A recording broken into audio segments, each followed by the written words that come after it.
Well, good afternoon and welcome to another adventure. Today, well, it's not got off to the best start.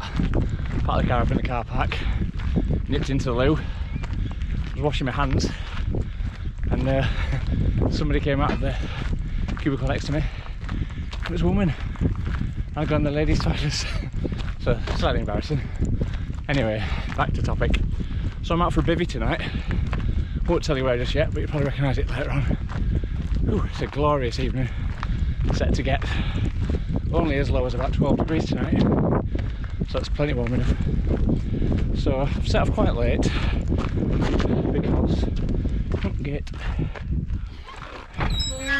because where I am, if you haven't sussed it out already, quite public and a very busy area.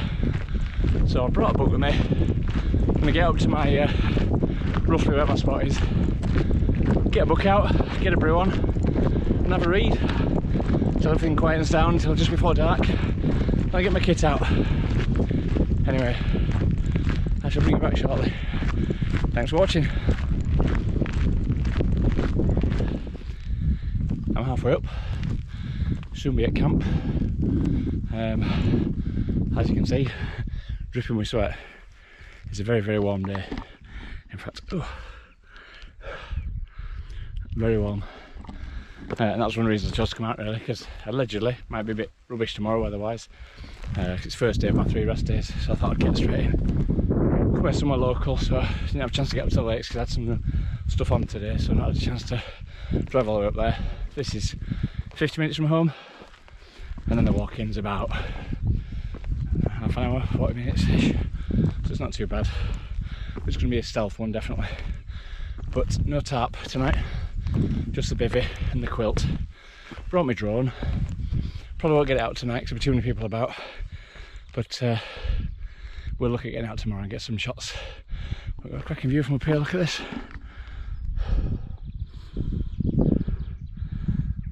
You'll probably recognise it where we are now. From that shot, it's kind of iconic, that path going all the way up. So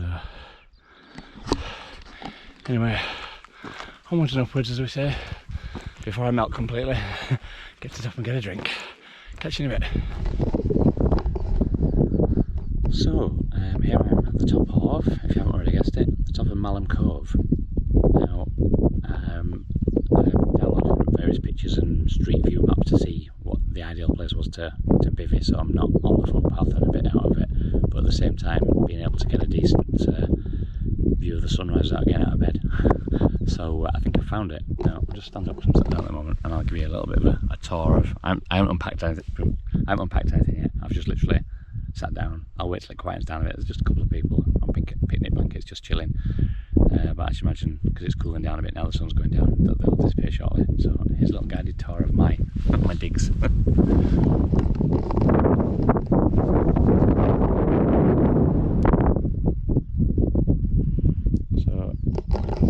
Just a bit of a little scoop of earth or grass just out the way, but it looks out onto this. The sun will come up over there roughly. A bit breezy, I don't know if you can hear me, but and the sun is going down over there. So I'm going to get a brew on now and sit down again like an old man and just chill out until everybody disappears, which I wouldn't have thought would be too long because none of these people have got head torches, so no one's going to want to be walking in the dark. So I shall bring you back when I've got a brew on. See you in a bit. So all brewed up, just chilling, listening to the birds tweeting, having a chocolate bar.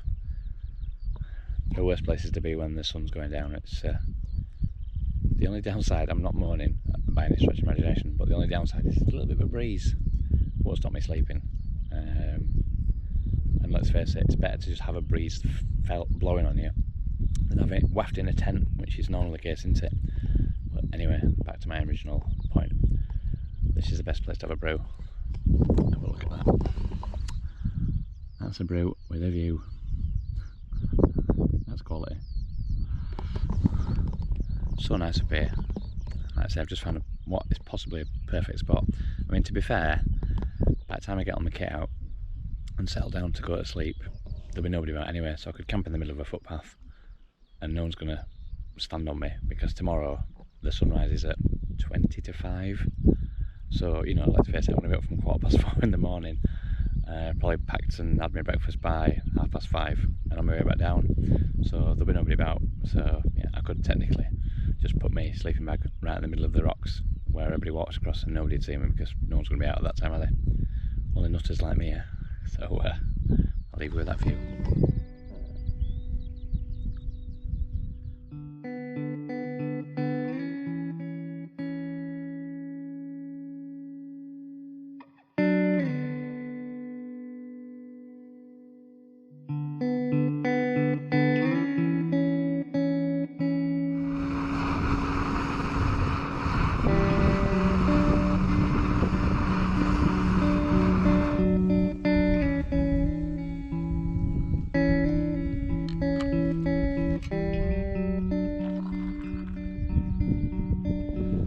So it's just after 9:30, I think. Just had my tea. A new one for me today. I had something to eat: beef stew and potatoes, which they start looking like mush, like some of these meals do. It did taste actually quite nice. Could do with a little bit more salt, but that's just because I like a lot of salt. But other than that, really nice.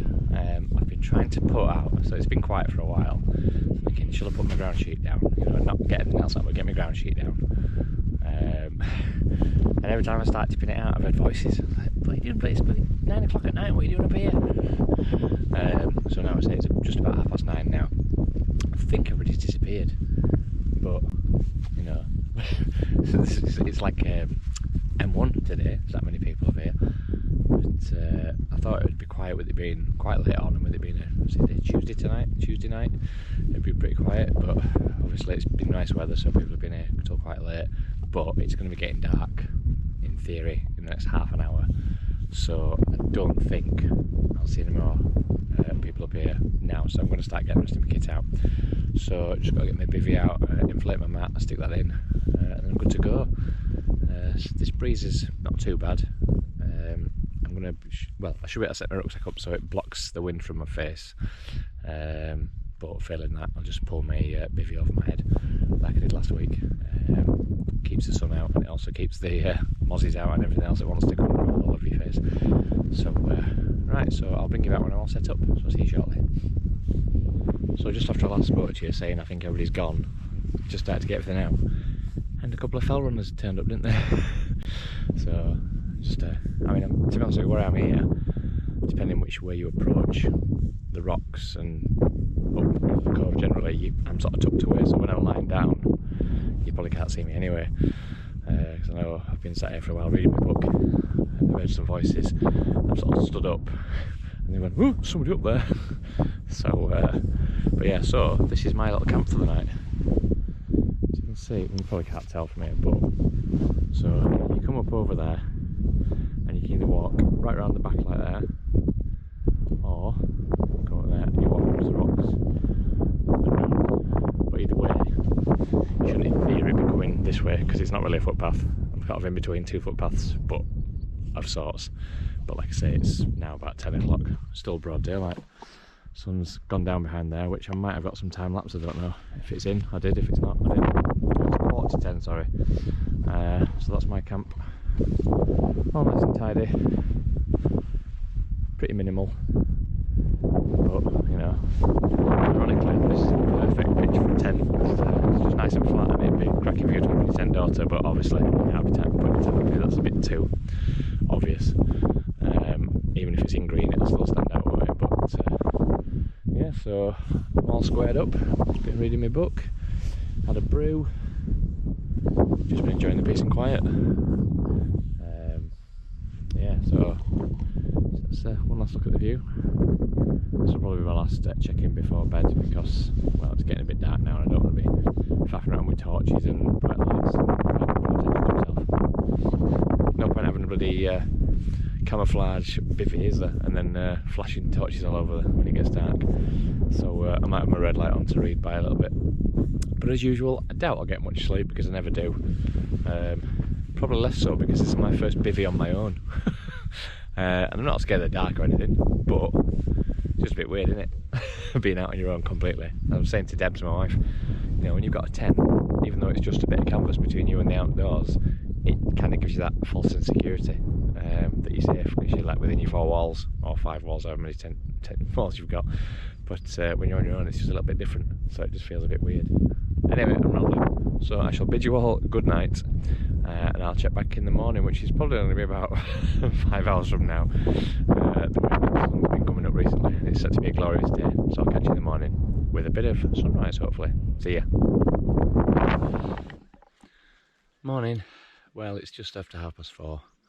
Looks like it's going to be a cloudy one with no sunrises, but it does look like it's going to be a nice day. If you look over in the distance, you can just see over there. I mean, the sun's supposed to be coming up over there, which obviously I might have missed it. It might have just gone up and straight over the hills and into the clouds. But the clouds are clearing over there. Unfortunately, that's not where the sun should be rising.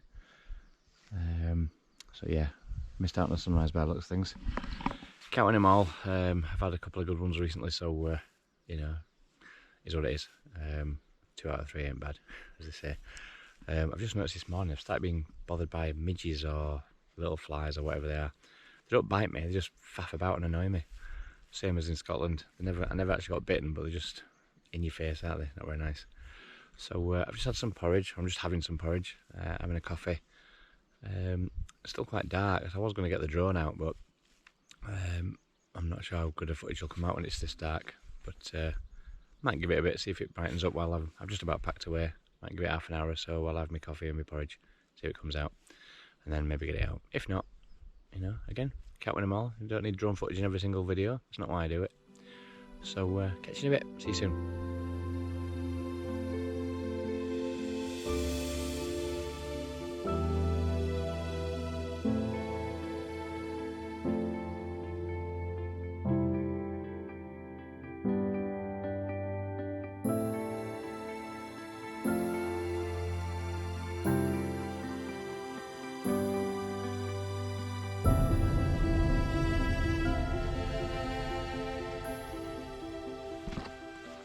So I'm all packed away and ready to go. I've had a chill, had my coffee, had my porridge. It looks like it's going to be a glorious day, but no sunset, sunrise, unfortunately. It was cloudy to start with. As you can see, it's clearing up now. The sun should have come up around about there. Now, if it had gone that way, it'd been brilliant because it's all cleared up over there. Unfortunately, it went that way. As you can see, it's gone right into the clouds, which is a shame because having seen some pictures of what it looks like up here when the sun, you know, sunrises, I mean, that was my main reason for coming up here for a change, because it's supposed to be a good spot for a sunrise. That said, I've woke up, it's dry, it's warm-ish. I mean, it's probably about 10-12 degrees, which is a lot warmer than most of my camps, so it's nice to wake up and not be freezing your bum off and having to pack away in the wet and stuff. But last night's sleep was not too bad, I'll be honest with you. I was still awake at midnight because I was just staring at the stars. You know, it's something special. I don't want to sound all cheesy, I know.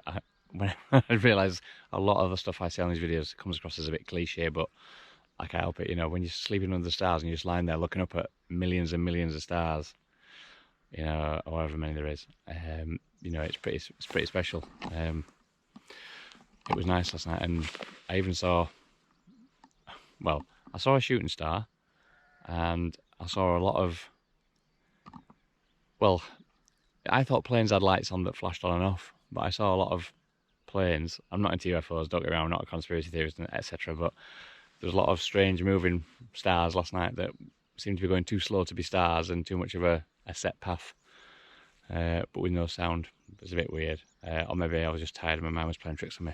So I was still awake at about 1 o'clock this morning, and then I woke up approximately 3:30, 4:45, and got out of bed at 4:15. So not the most amazing night's sleep, but it never is. But you know, when you're getting to look at beauty like this and you can set your tent up, or your sleeping bag up around here, and you got this around you, you know, do you want to sleep and miss out on it? It's just stunning around here. I mean, lucky to have this on more or less on my doorstep. But Yeah, it looks like it's going to be a beautiful day, which I'm going to go home and spoil by going to bed. I might power through. I've only had like a couple of hours sleep, but I've got another day off tomorrow, so I can sleep in tomorrow. So, right, as you can see, leave no trace shot. Leave no trace whatsoever. Nothing there. A bit of flat grass. I say it's a cracking spot, this. I'd be tempted to come here again. If it wasn't for the pain in the bum having to wait till really late before you can get all your kit out, and when everybody's gone, I'd probably come here again, but I might have to find somewhere a bit more secluded next time.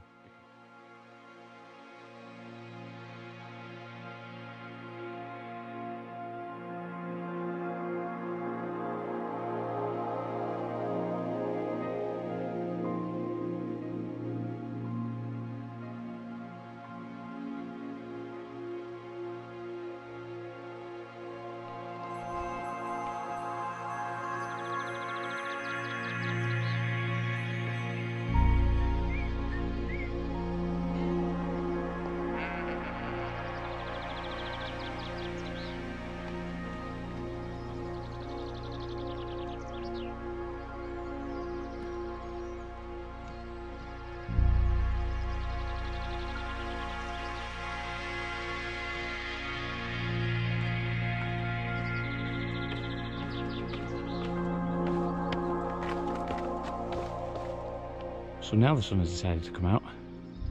It's like it's mocking me. It's going to be a scorching day, I think. Another warm one. I say it's not even 6:30 yet. Well, it's barely 6 o'clock. And it's warming up a treat. See, this place is always heaving because it's such a tourist spot. There's nothing wrong with that. It's great. But if you're like me, you hate busy places.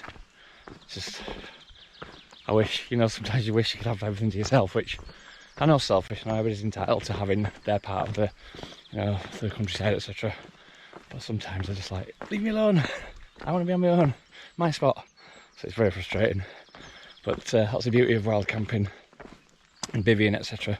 Because you're usually up and about long before, well, you're up on the mountain after everybody's gone home, usually, and not last night, obviously. And then you're up before everybody goes on their days out, so get a nice quiet spot to yourself, which I've just had. I've just seen a bunny rabbit running over there. You probably see it on here. Just under those trees. I might crop it so you can zoom in. So yeah, it's I'm all for people enjoying the Dales as long as they enjoy it responsibly, because we all know the leave no trace ethos of us wild campers. Should be the same for everybody, really. It shouldn't be just a wild camping motto. It should be, a motto for anybody who's visiting the countryside. You wouldn't expect to, well, you wouldn't want to camp or go and visit a rubbish tip, would you? So why would you leave it like that for the next people to come and visit, assuming that somebody will clear up after you? Because usually it's the wild campers that clear up after you. There's not any, council litter wardens that go pottering around these kind of places. You're relying on the locals or campers or responsible walkers to do it. So anyway, sorry, I'm ranting. You can tell I've had no sleep, can't you? Anyway, here's a gate. Perfect chance to segue into something else. See you in a bit.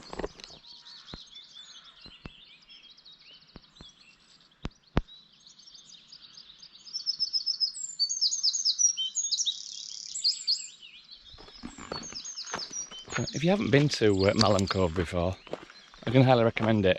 The cove itself is pretty beautiful, but there's a big walk you can do taking the cove. I'll put a link in because there's a walk I've done previously. We do start from, or the way I do it, start from Malham Cove, walk up to Malham Tarn, which is a massive tarn. Really nice to have a picnic down there, or whatever, or a brew. And then go over to Gordale Scar, which, if you're up for a bit of a scramble and it's not been raining too heavily, you can scramble up there, get through this gate. You can scramble up Gordale Scar, and when you've done Gordale Scar, you can go over to, well, ultimately to Janet's Foss Waterfall. The route I do, I think, is about 9 miles, 8 or 9 miles, but it's not a particularly tough route. There's a couple of, well, Gordale Scar's a bit of a scramble, but you can go around it if you don't want to go up the actual scramble. Failing that, You know, say if you want to go up the scramble, just be careful because it's a bit hairy depending on how much rain there's been. It's very slippy and it's very steep. But yeah, it's a cracking walk. And Janet's Foss waterfall is lovely, so highly recommend it. I'll put a link in to that previous walk I've done because that is a cracker.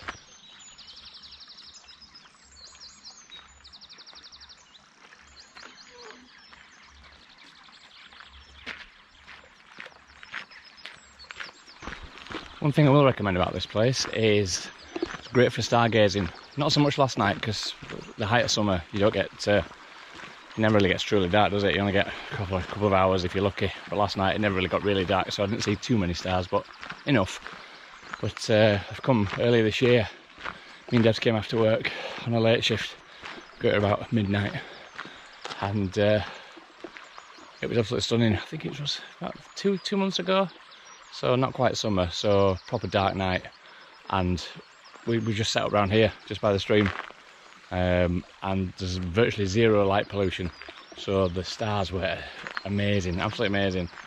Some of the pictures I got, I mean, I'm a very, very amateur photographer, so I was having to play about with the settings. Some of the pictures I got were amazing.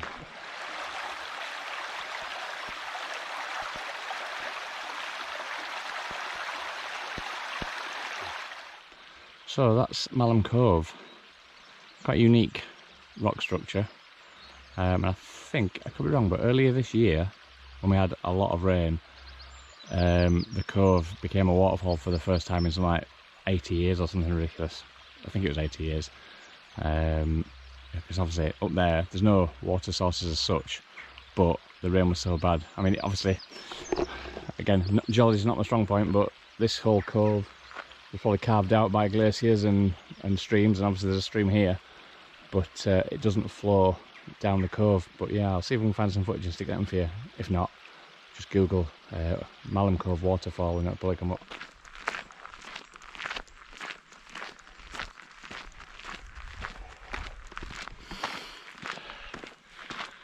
My dad always used to tell me when I was a kid, well, and probably till a young adult, I used to stay in bed far too long. I still do now, in fairness, but that's because I work shifts.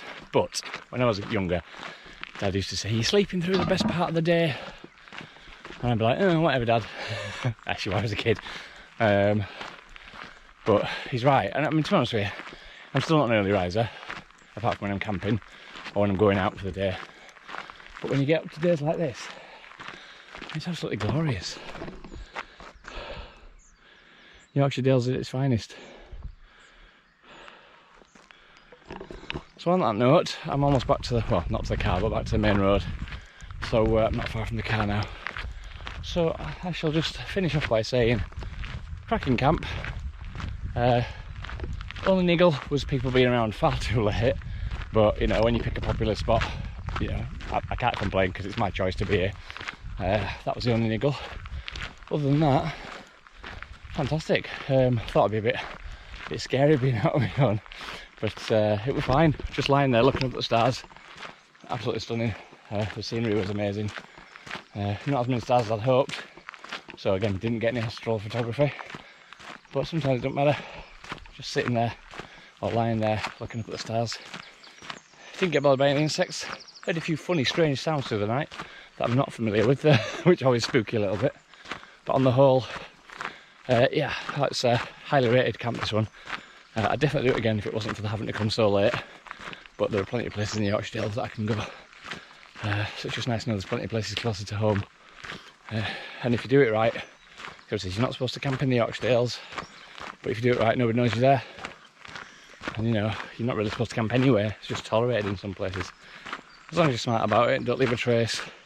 I doubt anybody would have had any issues with me being there last night because turned up late, chilled out, left no trace.